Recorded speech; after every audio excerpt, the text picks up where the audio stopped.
Buenas tardes, bienvenidos a este programa Políticas Públicas 2030, su cuarto año consecutivo.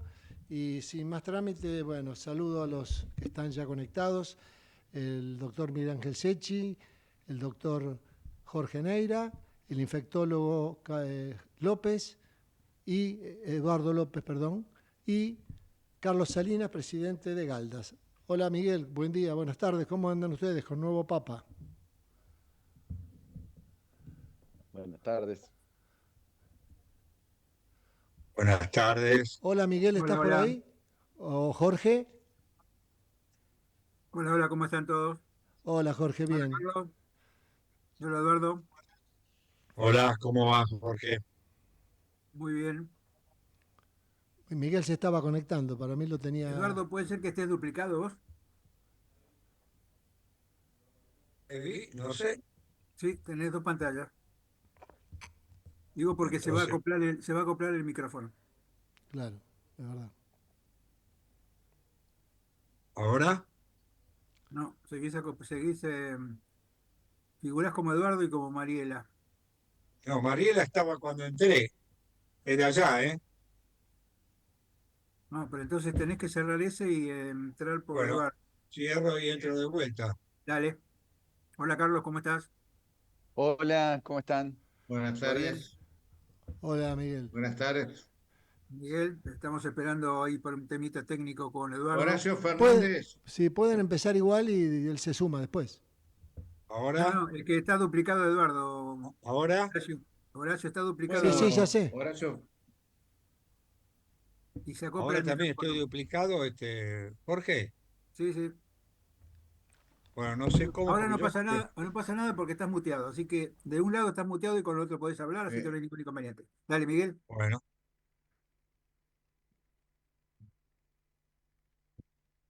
Miguel. buenas tardes, Horacio Fernández, te presento yo vos. Sí, dale, dale.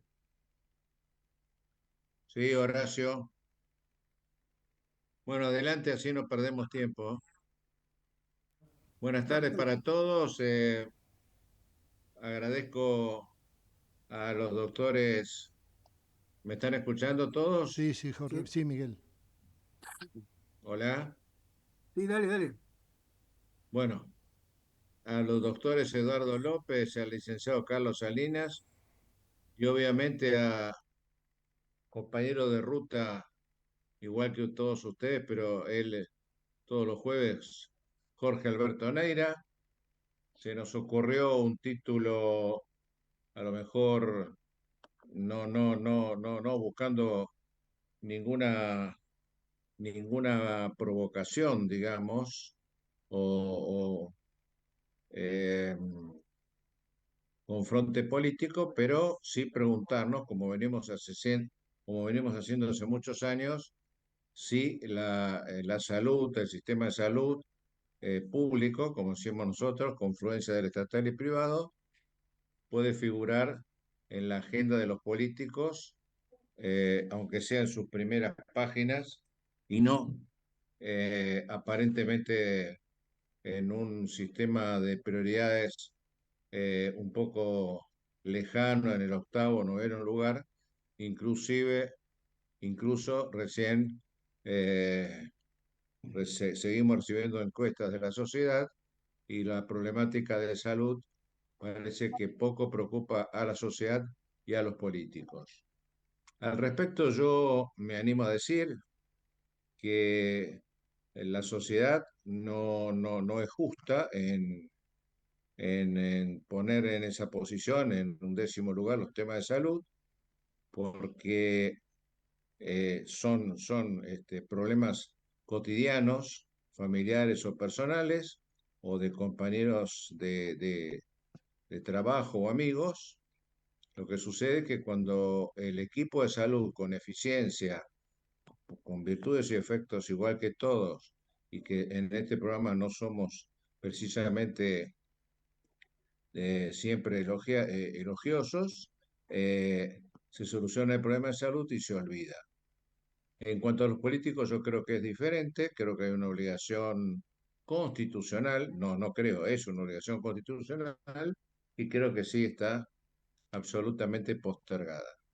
Para esto me pueden decir, los sistemas de salud están fragmentados en 25 provincias, 25 ministros. Bueno, esos son argumentos que podemos debatir con ustedes, obviamente. Yo hago una introducción muy breve para que el doctor Jorge Neira tome la palabra y apenas se difundió por las redes la presencia del doctor López, me empezaron a llegar por correo electrónico 3 o 4 preguntas que el doctor López me dirá cuándo se las puedo transmitir entiendo yo que diversos padre o madre que respecto al tema vacunas. Jorge Neira. Bueno, gracias Miguel, gracias Horacio, bueno, gracias Carlos y gracias Eduardo por estar aquí como siempre. Es interesante que alguien del seguro y alguien de la epidemiología y sobre todo de la infectología estén en una misma reunión, pareciera como que no tiene nada que ver, ¿no? Pero hay un tema que yo creo que la población no tiene demasiada claridad, que es el tema del riesgo. Algo que para vos, Carlos, es una cosa, digamos, imprescindible a la hora de tomar decisiones. Para nosotros los médicos, y vos compartirás esto conmigo, Eduardo, el tema de que la población perciba el riesgo es algo complejo, es algo que es multifactorial, que es difícil de... Y sobre todo porque aquí, digamos, en el tema vacunas específicamente, aparece todo la costo-efectividad que es tan importante en el tema vacunas, ¿no? Bajo costo, alta efectividad. Yo quisiera, digamos, para empezar un poco, para después contestar las preguntas que decía Miguel, me parece empezar primero, Eduardo, empezar con la semana epidemiológica, cómo son los perfiles, cómo se está perfilando, gripe, COVID, bronquiolitis, es un tema interesante porque después vamos a tomar el tema vacuna. Y me gustaría un poquito que vos hicieras un pequeño resumen de esta semana del 15 al 28, o estas 2 semanas, del 15 al 28 Jorge, de abril ¿puedo, de este año. Jorge, ¿puedo interrumpirte un segundo? ¿Sí? A ver, el planteo de Jorge, Carlos Salinas, cierra tus tiempos en el orden porque estás en conferencia. No, no, sí, sí, Carlos, ok, ok, estoy perfecto con los tiempos, sin bueno, problema. Yo decía, si me adelante, permitís, doctor. Carlos, empezamos Adelante. primero por la situación epidemiológica, después hablar un poquito de vacunas y después me gustaría que vos, desde el punto de vista del riesgo y la costo efectividad, nos des algunos comentarios al respecto. ¿Qué te parece? Bueno, dale, Edu. Empezamos Perfecto. con la Bueno, semana epidemiológica. estamos, sí, estamos comenzando, diríamos, el movimiento importante de los virus respiratorios. En esta semana lo que está predominando es el virus de influenza, o sea, de la gripe, enfermedad que tiene vacuna. Diríamos, en segundo lugar empieza a haber el bronquiolitis y tercero COVID. Esto es muy dinámico, por lo que puede ya estas próximas 2 semanas puede ir cambiando. El dato más interesante es que hay circulación de dos virus que pueden ser prevenibles por vacuna.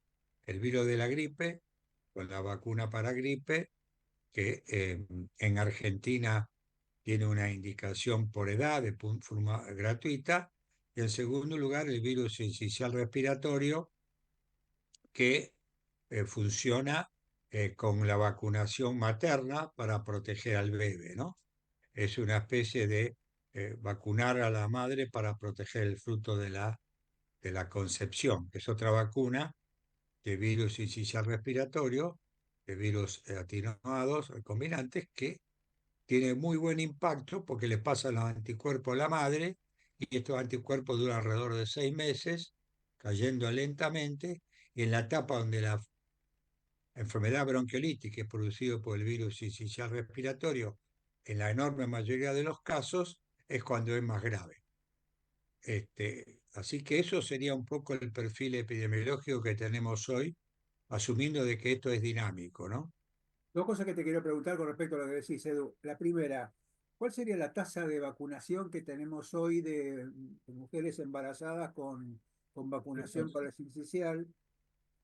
Y si eso de alguna manera, lo charlamos el otro día en el Gutiérrez cuando fuimos a la reunión de los 150 años, medio así de pasadita, yo tengo la sensación de que hay menos casos de bronquiolitis, es solamente una sensación, ¿eh? No son datos, sino es una sensación, y que quizás esto Eh, tenga algo que ver con la vacunación previa, es decir, poca vacunación que hay, que obviamente no es una vacunación, no es efecto rebaño, sino que es una vacunación menor, digamos, ¿pudo haber tenido alguna influencia? Bueno, no lo sabemos. Este año va a ser el año, ¿no? Por eso me Claro, parece bien el desafío, Jorge.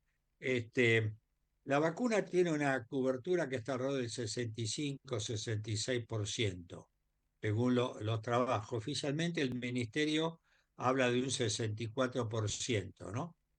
Acá la gran discusión es si esto es piso o techo. ¿En qué sentido lo digo?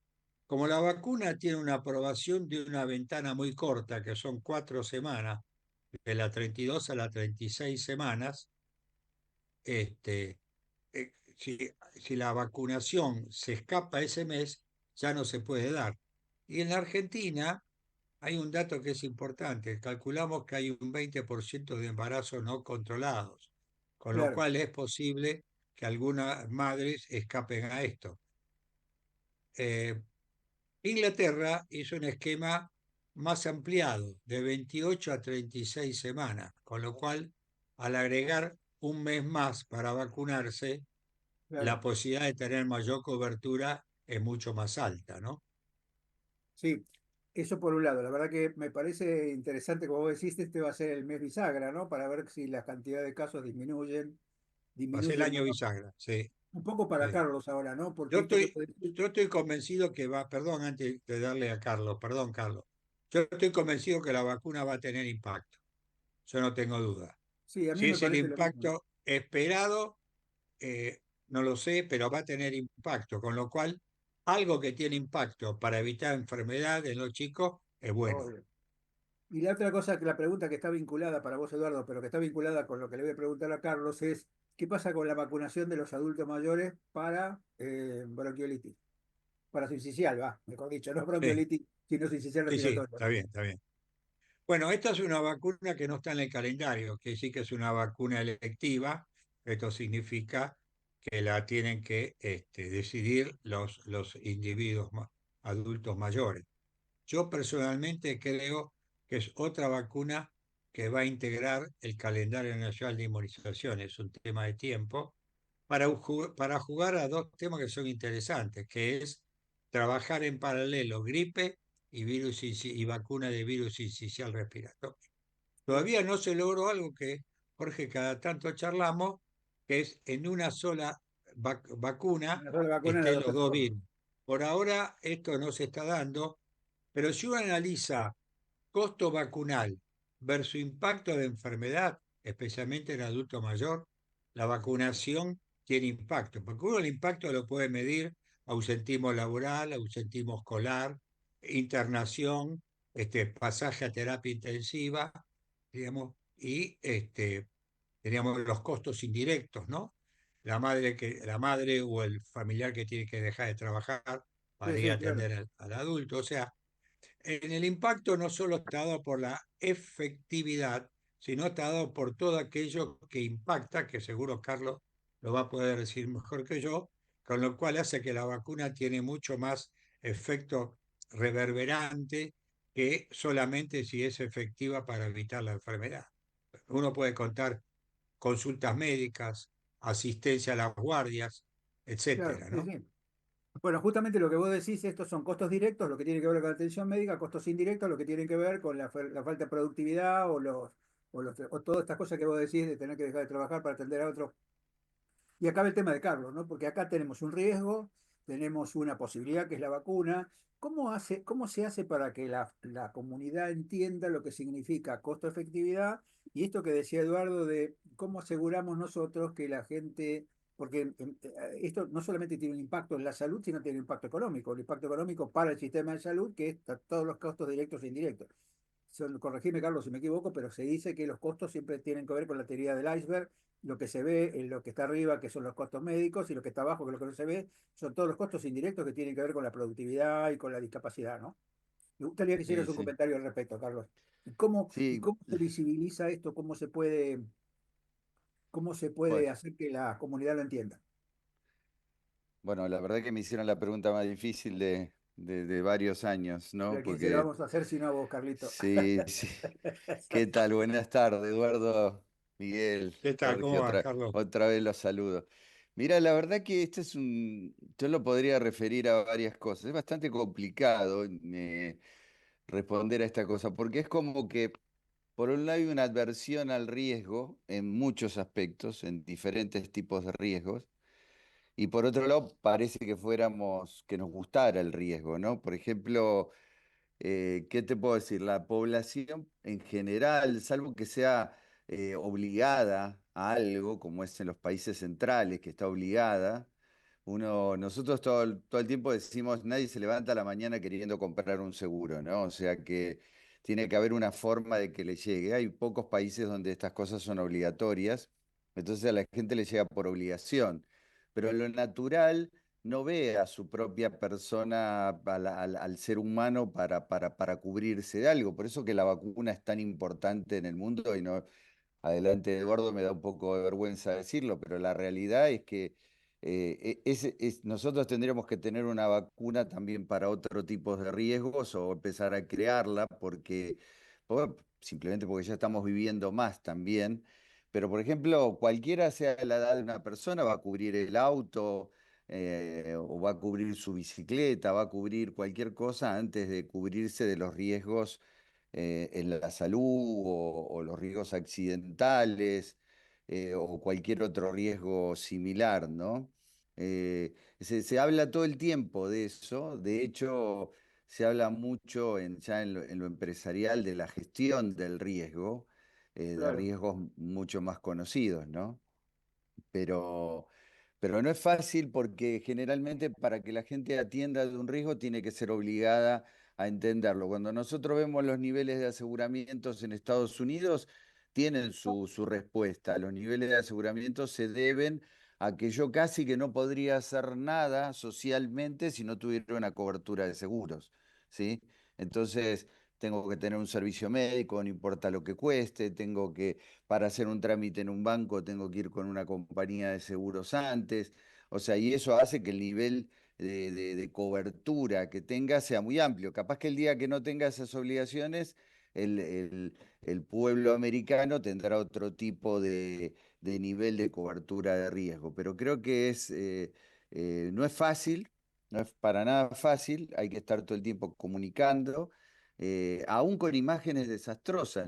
Yo ahora estuve en estas 2 últimas semanas en diferentes congresos donde me tocó hablar, y uno ve las imágenes de la inundación de Valencia, el siniestro del Dana, las compara con las imágenes de California y ahora con la reciente nuestra de Bahía Blanca.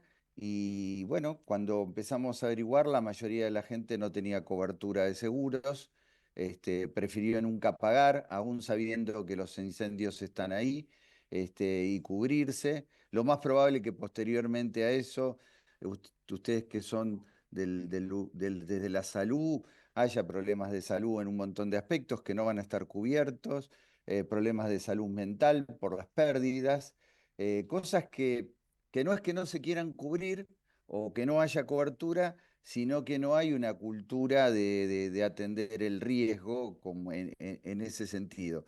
Y como bien decís, para tratar de contestarte todo, o por lo menos iniciar, los gastos son astronómicos. La mayoría ignora los gastos que realmente existen. Nadie toma en cuenta la atención en la vía pública y los gastos después del hospital público y otras tantas cosas más. Y después, por supuesto, que se hace una estadística, se conoce lo que costó, pero no se previene que van a existir ese tipo de gastos y que va a haber que cubrirlos, en casi ningún lado. Entonces, es así, el ser humano es así, es como para cruzar la calle, capaz que cruzamos mejor la calle en otro país y no la cruzamos bien en el nuestro. Este, y ahí no, hay cosas que no las podemos atender, hay cosas que las queremos atender, nos interesa atenderlas.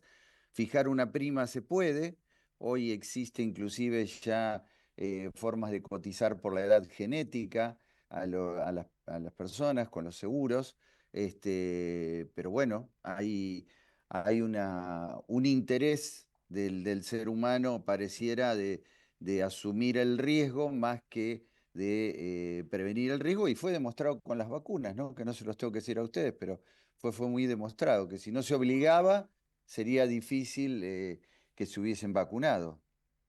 Sí, como ustedes saben, yo me dedico al trauma y en el trauma el tema de digamos, del costo directo e indirecto, sobre todo asociado a la mortalidad y a las discapacidades secundarias, son muy altas, ¿no? Sobre todo los años de vida perdidos. Y hay una cosa que se llama los años de vida ajustados por por la calidad discapacidad. de vida. Claro, por discapacidad, que esto me parece que es mucho más difícil de medir. Cuando Eduardo hablaba de que las personas, por ejemplo, tienen más días de internación, tienen más, digamos que esas son discapacidades transitorias, lo que muchas veces es difícil medir de la población es la discapacidad transitoria, porque cuando vos querés hacer eh, eh, mortalidad ajustada por riesgo, digamos, te aparece, o discapacidad ajustada por riesgo, ahí te aparece todo el tema de que es muy difícil medir la discapacidad en nuestro país, porque ¿cómo se mide todo esto que dice Eduardo de la persona que no se vacuna, sobre todo para la gripe, ¿no? Tomemos el tema de la gripe, que es una cosa que ya viene. Yo no sé cuál es la tasa, Eduardo, que vos considerás que hay de gripe ahora. No, ahora no hay una gran circulación, pero el gran problema de la gripe es cuando afecta las dos puntas de la vida, ¿no? El Claro. adulto mayor y el niño menor de un año. Diríamos que son dos de los grupos, y paradójicamente son dos de los grupos que la vacuna es gratuita. Por eso te Claro, digo, y vos fíjate que claro. además a eso uno le agrega cuáles son los años de vida ajustados por discapacidad, porque digamos, si la persona se muere, obviamente tenés desde la muerte hasta la expectativa de vida o hasta la expectativa laboral, supongamos, ¿no?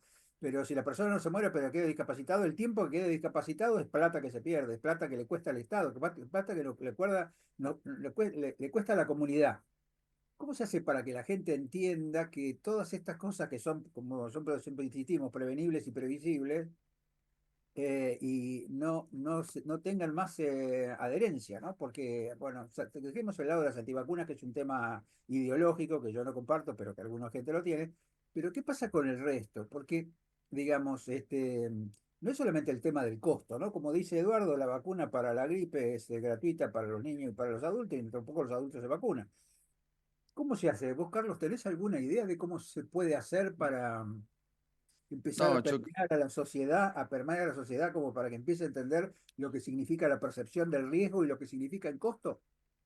yo creo que los modelos ya están todos inventados y vistos y hay estadísticas. Lo que hace falta por ahí es estar en mayor contacto con la comunidad y seguir comunicando y reiterándolo todas las veces que sea necesario. Porque del otro lado yo no veo que haya aptitudes lógicas en muchos casos de decir me voy a cubrir por tal cosa o voy a tratar de prevenir tal otra porque la estoy viendo, la estoy evidenciando. Hay veces miramos el riesgo en otros, o sea, somos empáticos con el riesgo que está corriendo otro y no el propio. Y eso es un poco lo que pasa. Yo creo que es quizás lo que no hay que dejar de hacer es dejar de comunicar. Me parece que hay que insistir cada vez más en comunicar, sobre todo ahora que los procesos son mucho más rápidos, que no son como los que nosotros vivimos. Hoy la gente consulta todo por internet, se entera rápido lo que pasó. Es como que ya les llegó el problema antes de que encontraran una forma de prevenirlo. Y esto es el modelo que hay, inclusive para el análisis de riesgo. Hay muchos, a nosotros todo el tema del cambio climático, también, donde también hay una negación, como decías recién sobre el tema de las vacunas, se nos adelantó absolutamente. Ocurren problemas en lugares que no estaban previstos que ocurrieran y que generalmente, como pasa en el caso de Bahía Blanca, ni siquiera estaban asegurados. Entonces, es difícil porque se cree que no va a pasar. Hace poco también en el sur de Chile, el movimiento, el terremoto con la posibilidad de un tsunami. Hace muchos años que Chile dejó de pagar la tasa adicional que pagaba de riesgo por un terremoto, la dejó de pagar porque creyó que no iba a volver a pasar. Y pasó, y creo que esto también pasa en lo cotidiano, o sea, no se previenen situaciones. Ahora, como con el control de alcoholemia o cualquier otro control, yo lo que creo que no tenemos que darnos por vencido y dejar de comunicar y comunicar y comunicar. O sea, si cada tanto dejo de hacerlo, el ser humano se desacostumbra y vuelve a cometer los mismos errores que cometió antes y que quizás con mayor peligrosidad. Pero esto, hoy yo les voy a decir una anécdota de hace muchos años que cómo se enseñaba prevención en Brasil sobre los seguros, les estoy hablando, bueno, hace muchos años, sí, hace 20 años, en las universidades se iba con una comunicación sobre la cobertura de seguro, porque los estudiantes universitarios empezaban a ir con sus computadoras, con sus celulares y todo, y a ver cómo se protegían. Y la respuesta de muchos estudiantes universitarios hablaban básicamente de la camisinha, del profiláctico, o sea, no hablaban de que tenían una cobertura de seguro. Es decir, le preguntabas cómo me protejo y te contestaban de esa manera, o sea, Claro. est- estaban interpretando el riesgo por otro lado, que era más evidente para el adolescente que le robaran una computadora o un teléfono celular, ¿no? Y ahora, Pero ahora le paso la posta a Eduardo, ya nos queda un poquito antes de irnos al corte, pero le paso la posta a Eduardo, ¿cómo vos ves el tema este, cómo aseguramos el discurso, ¿no? ¿Qué es lo que habría que decir en el discurso para que la gente entienda que la decisión de vacunarse o no no es solamente una decisión individual, sino lo que significa para la sociedad no vacunarse? Después de eso, en la Bueno, segunda parte vamos a hablar de sarampión, que me parece que es un buen ejemplo, eh, pero me gustaría escucharte a vos, Edu. bueno, en primer lugar, cuando uno analiza los datos de Argentina, el índice que está más flojo en la Argentina es el índice de acceso.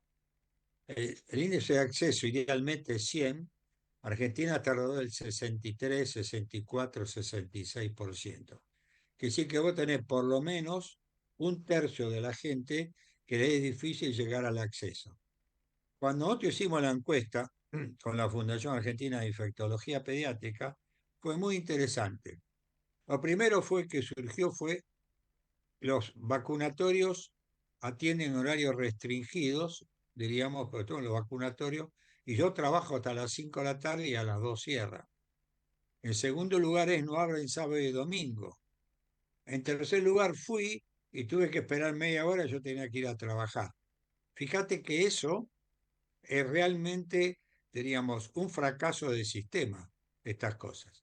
En cambio, la reticencia, que es lo que vos planteás, los americanos llaman la hesitancia famosa, Sí, sí. que es la duda, la vacilación para ir a vacunarse, en la Argentina, diríamos, ha crecido un poco, como creció en el mundo, sobre todo post-COVID. Porque ya del año 2015 la OMS habla de esta reticencia, pero el COVID impactó, sobre todo por el resto de la vacuna. Primero porque no hubo confianza en las vacunas. En segundo lugar, en Argentina, vamos a dar una palabra suave, hicimos un verdadero cóctel de vacuna. Empezamos con una, seguimos con otra, la sacamos, incorporamos otras. Y en la vacilación, el rol es educación e información. No hay ninguna otra alternativa. Ahí el médico tiene un rol importante, porque hay que sentarse, y yo le llamo las 3C: conversar, consensuar y convencer.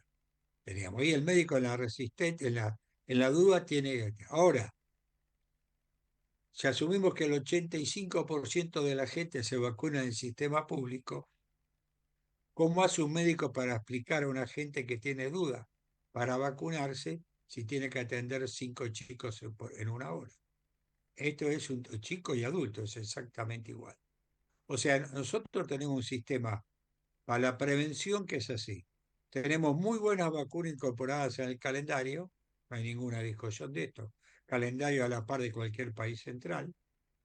Pero el gran problema que tenemos nosotros es que esa vacuna llegue al brazo del individuo que lo necesita. Y en eso tenemos que trabajar mucho, ¿no?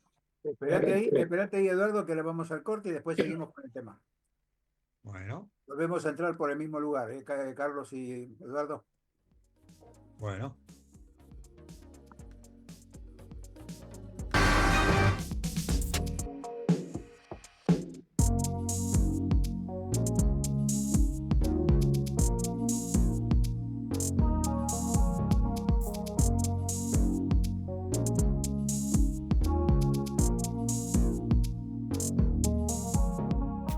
Ecomedios.com AM 1220. Estamos con vos. Estamos en vos. Informate en ecomedios.com. Seguinos en TikTok, @ecomedios 1220.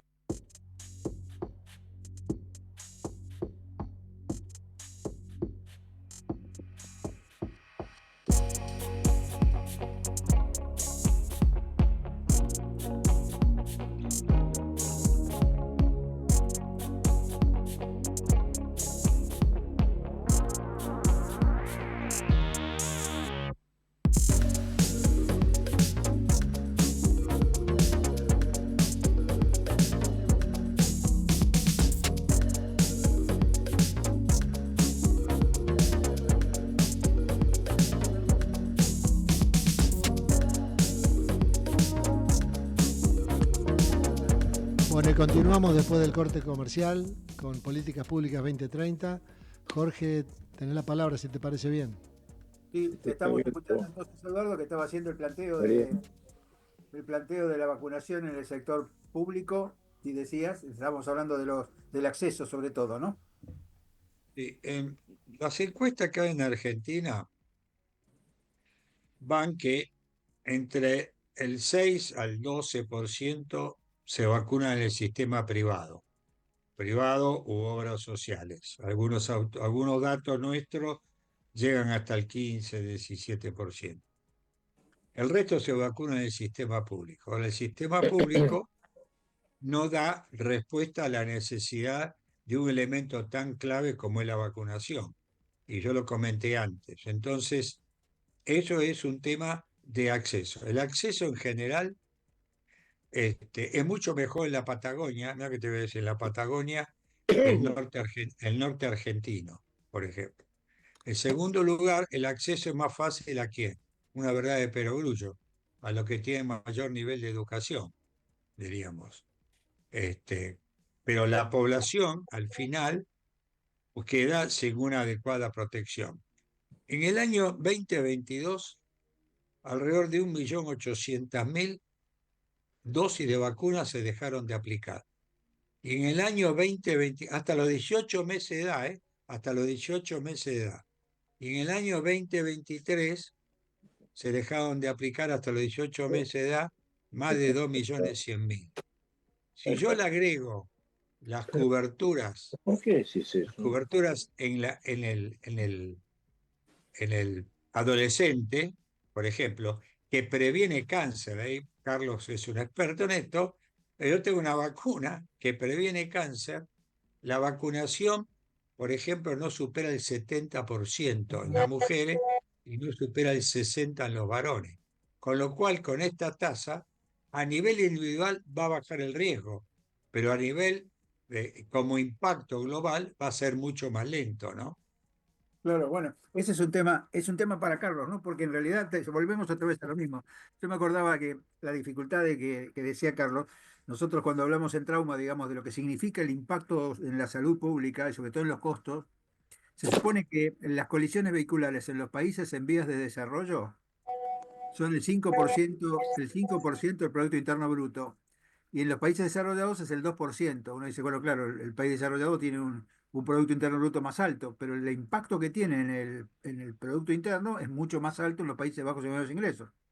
O sea que cuando uno ve lo que gastan los países de bajos y medios ingresos por este tema de la costo ineficiencia, digamos, de las medidas, uno se da cuenta del impacto que tienen en la salud todo este tipo de enfermedades que son previsibles y prevenibles, ¿no, Carlos? Sí, por supuesto, por supuesto. Sí, te decía, yo sigo pensando en lo mismo, que hay un tema que recién coincidíamos con Eduardo, que es la comunicación, la forma de comunicar, en qué se va a gastar, cómo se distribuye todo ese gasto.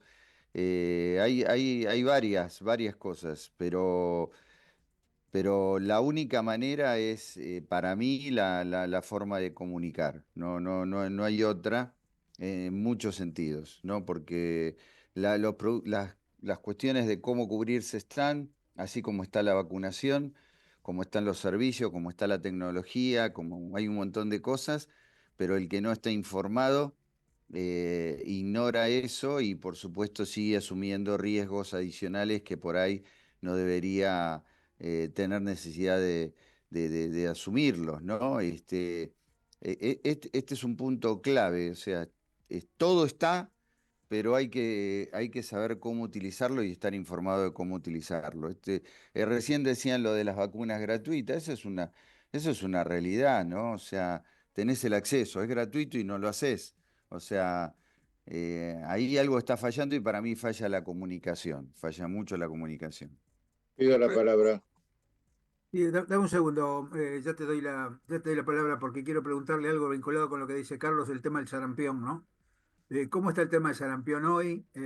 ¿Ha habido algunos casos de sarampión? ¿Cuál es la cobertura? ¿Por qué tenemos todavía problemas con el sarampión, Eduardo? Bueno, el sarampión hay 25 casos diagnosticados en general, de los cuales uno de los casos es en San Luis, que es un punto a tener en cuenta porque sale del núcleo AMBA, ¿no? El sarampión es así. En el año 2023, la primera dosis que se da al año de edad fue alrededor de un 86%, pero se dejaron de vacunar más o menos 111.000 chicos. Esta es la primera dosis, ahí no hay discusión. Al ingreso escolar, que es la segunda dosis, que a uno lo toman para cubrir la falla primaria o un refuerzo, hay discusión, la mayoría acepta que es cubrir la falla primaria, no superó el 66%. Quiere decir que de una cohorte de 500.000 chicos que nacen, este grupo, cuando llegó a los 4 o 6 años, casi la mitad, o si querés, un 40% no tiene la segunda dosis para dar, diríamos, títulos de memoria larga. Quiere decir que Argentina con estas tasas va a tener brote de sarampión. Esto no hay ninguna Y una duda. cosa para explicarle a la gente que no está acostumbrada al brote de sarampión. Cuando hablamos de brote de sarampión, hablamos de casos leves, pero muchas veces también de casos graves, ¿no? Porque, digamos, la No, encefalopatía posarampionosa y todo eso es... el sarampión tiene complicaciones y tiene mortalidad. En general, Claro, uno de cada 1.000 chicos hace encefalitis de lo que tienen el claro. sarampión, por ejemplo. El otro dato que he sentido que es interesante es que fíjate vos cuando llegamos a tener sarampión que no había en el país. Los médicos jóvenes no conocen sarampión, con lo cual es difícil que ellos puedan hacer el diagnóstico. En cambio, los veteranos como yo, por ejemplo, que es de la guerra de Crimea, hemos visto mucho sarampión y epidemia de sarampión, con lo cual estamos más avesados. ¿A qué apunto esto? Que un chico ingresó a una guardia por gente que por edad nunca vio sarampión, se puede ir a la casa y siguiendo transmitir el sarampión. Claro. Y el sarampión, un individuo que tiene sarampión, tiene un 95% de chance de contagiar a un individuo que no está adecuadamente vacunado o que es susceptible porque nunca se vacunó. Así que, y además, el sarampión, para hacerlo más complejo, 24 48 horas antes, el individuo que se va a enfermar con sarampión está eliminando ya el virus, con lo cual cree que está sano y está contagiando al resto, ¿no? La vacuna sarampión es enormemente barata, muy, muy barata. Y se da en forma de triple, sarampión, rubiola y paperas. Sin embargo, esto solo que no se vacunó en el 2023. Lo acabo de revelar ayer porque estoy haciendo un relevamiento de cuántas vacunas se dejan de aplicar en un calendario amplio. Si uno lo lee, digo, realmente es para preocuparse seriamente, ¿no? Sí, ¿qué te pasa? Nosotros tenemos caída de vacunación de polio. Claro, Argentina tiene caída de vacunación de polio. Por suerte, por ahora, en las Américas no hay polio. Pero ¿qué pasa? Si viene un extranjero con polio, elimina el virus, tenés el riesgo de dar algún tipo de brote, ¿no? sí, sí. Este, el otro tema, hay otra vacuna que previene cáncer, la hepatitis B, y tampoco tiene cobertura por encima del 90%. Están por debajo de ese dato, están en 80, 82. Es decir, dos vacunas que previenen cáncer no llega la gente a poder vacunarse o no le hemos explicado bien o no hemos informado lo suficiente en ese aspecto, ¿no? Yo creo que salud pública, con todo respeto, creo que es una materia aplazada que viene hace muchos años en la Argentina, ¿no? Entonces, en A mí me algún parece que momento, más que la salud pública, Edu, me parece que es el concepto de atención primaria de la salud, que no es el centro de salud, sino la extensión del hospital hacia la comunidad, ¿no? Ir a buscar a la gente, ir a decirle a la gente, bueno, vacunar a la gente, no esperar que la gente venga, sino ir a buscarla, ¿no? bueno, voy a dar un ejemplo perfecto.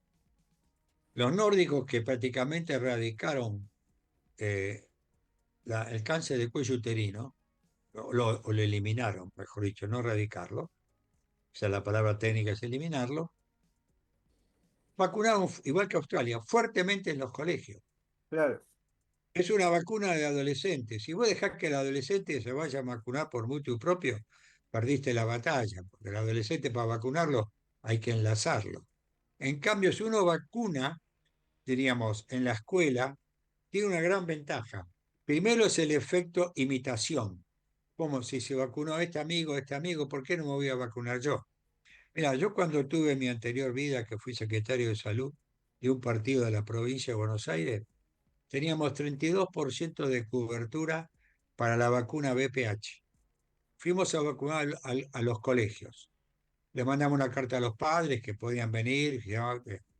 Subimos al 92%. Un epidemiólogo te diría, bueno, pero era un partido que no tenía más de 25.000 habitantes, cosa Bueno, que es pero sí, cierto, claro, pero tiene 20 kilómetros de distancia entre escuela y escuela, claro, y de tierra, y de tierra.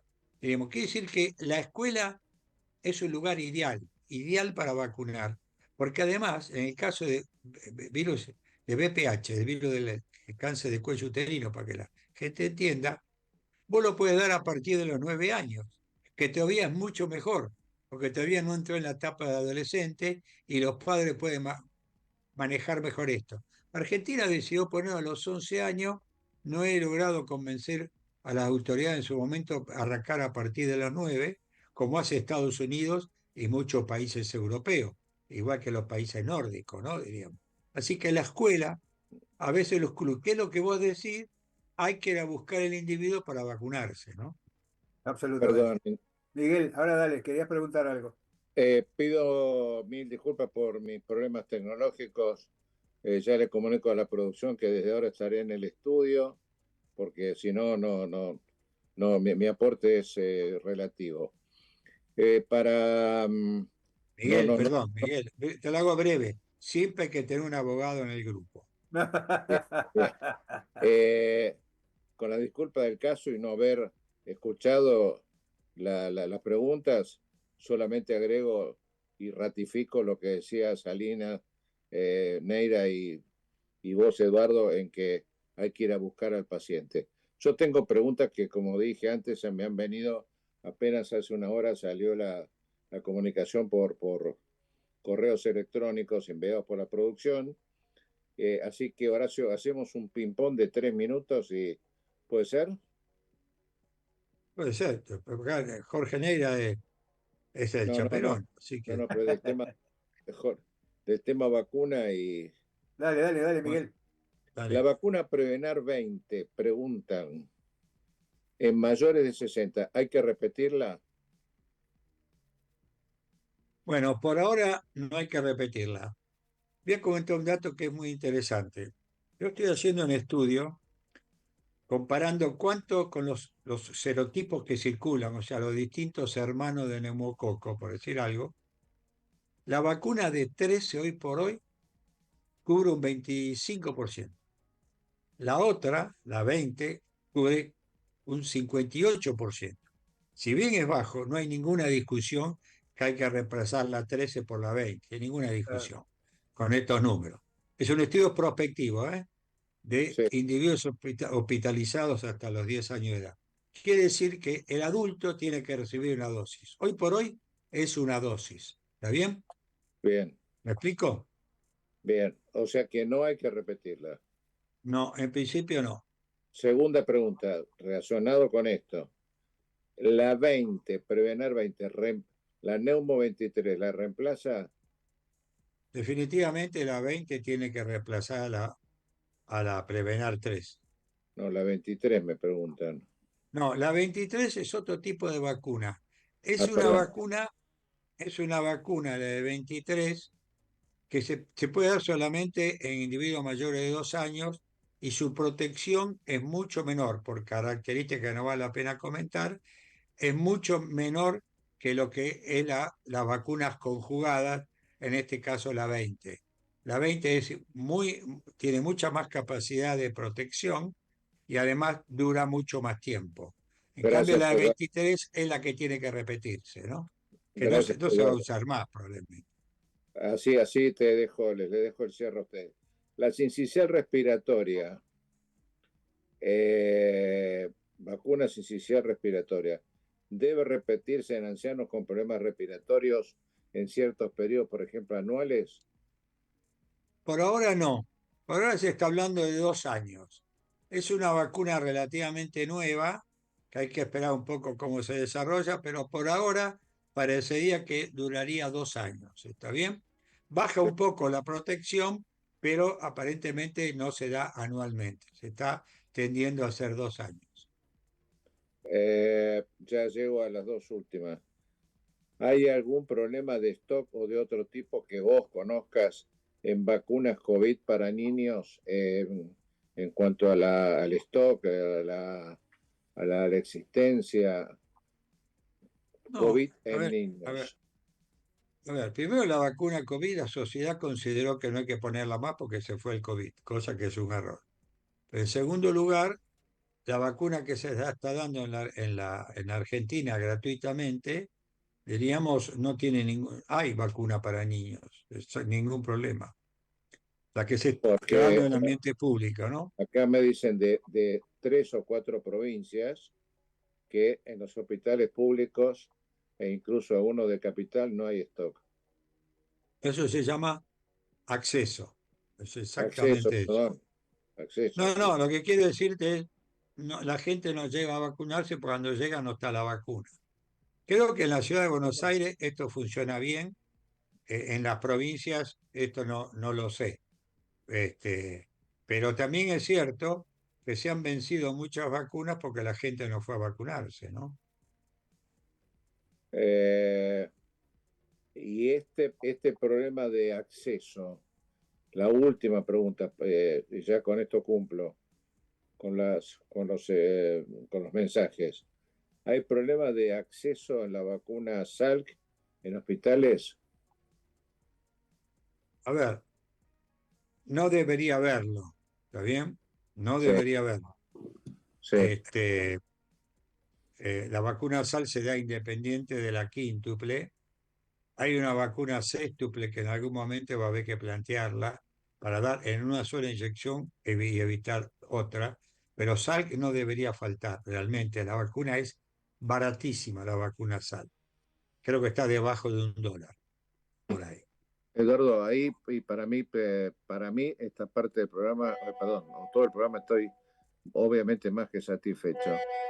Cuando vos decís debería, que entiendo por supuesto el tiempo del verbo, estamos hablando de costos o de gestión y esto no implica ningún juicio de valor respecto a autoridades. A Eh, ver, está bien. La vacuna tiene 4 etapas. Una vez tomar la decisión de que hay que vacunar con tal o cual vacuna, está en el canal nacional. Lo primero es la compra. Digamos, la compra que sigue una serie de reglas habituales. Después está el almacenamiento, la distribución de nivel central hacia las provincias y las provincias hacia los municipios, diríamos. Eso es un poco el mecanismo. Hay algunas otras pequeñas cosas, pero no vale la pena. En general, la distribución la hacen empresas privadas, en general. Y el almacenamiento también. ¿Me explico? sí, Ahora, el otro problema que hay es que nosotros le dejamos el eslabón más débil en el sistema público de la cadena. ¿A quién vacuna? Vacuna a los municipios en las provincias, en general, que es el que tiene menos recursos para almacenar o gente para vacunar. con lo cual lo lógico sería establecer algún mecanismo de simbiosis entre el sistema provincial y los municipios. Capital Federal o Ciudad de Buenos Aires es un modelo absolutamente no repetible porque Cava es un solo municipio. ¿Me explico? Entonces le es mucho más fácil distribuir. Pero, por ejemplo, si hubiese en Jujuy y tenés que ir a vacunar, tenés que dar vacunas al centro de salud de Sucres, que está a 4.200 metros de altura, es mucho más difícil. Por eso hay que trabajar en simbiosis en esto, ¿no? Lo que no podés es comprar vacunas. Creo que el rubro, me puedo equivocar, creo que por rubro vacunas es alrededor de 180 a 200 millones de dólares por año. Si no es el rubro más importante como rubro, me puedo equivocar, pero es Todas un las vacunas, enorme. todas las vacunas. El paquete de vacunas que compra el Estado por año está entre 180 y 200 millones. Hay una vacuna que no voy a dar el nombre, pero se gastan por año 25 millones de dólares. Una vacuna. Claro. Bueno, Y no Horacio, es de las más caras, ¿eh? No es de las más caras.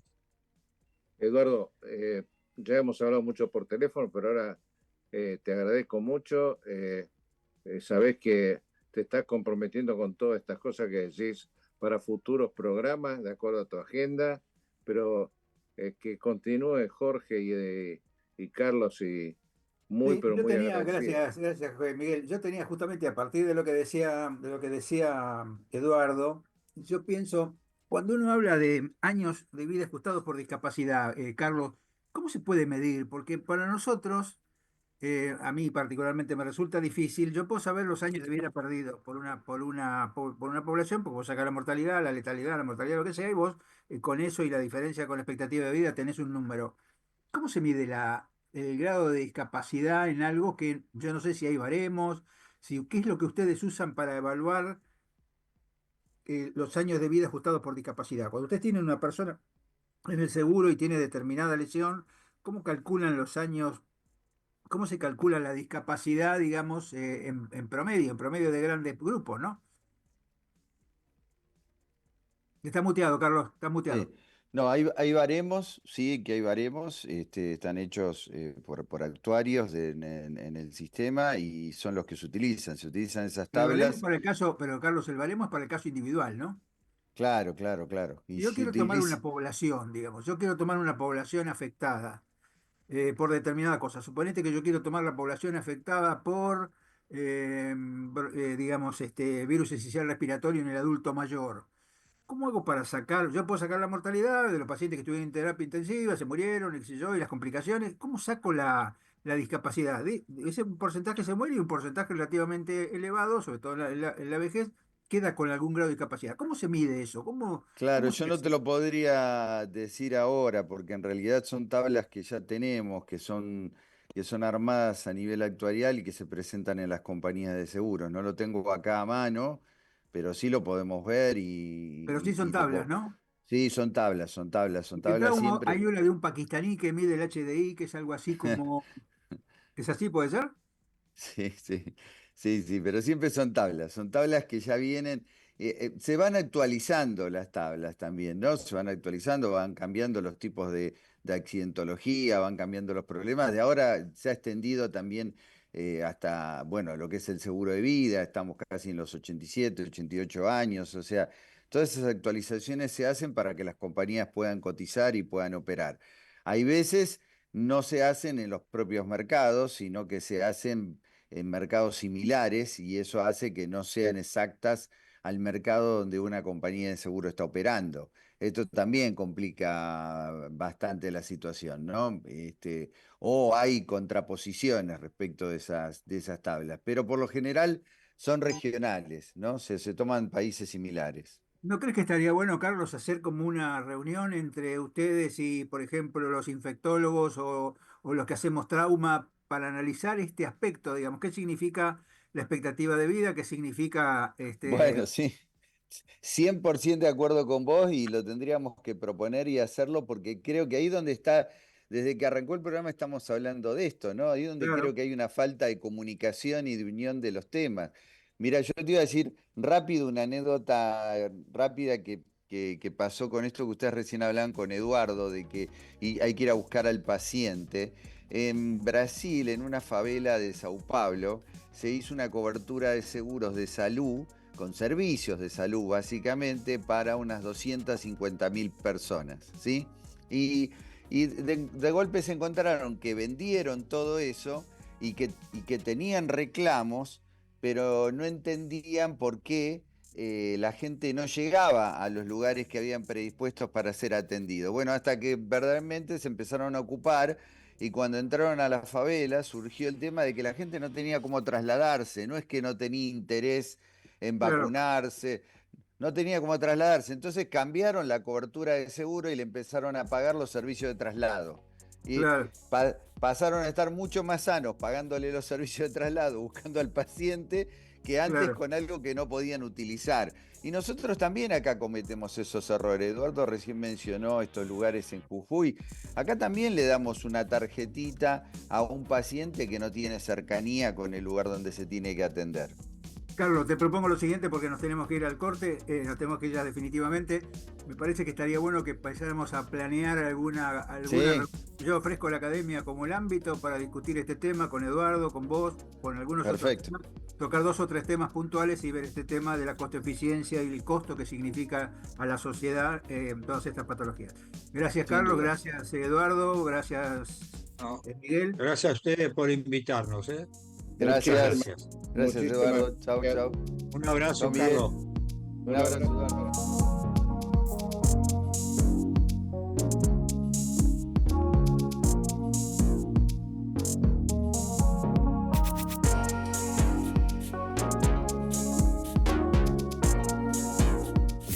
Desde Buenos Aires, transmite LRI 224, AM 1220, Ecomedios.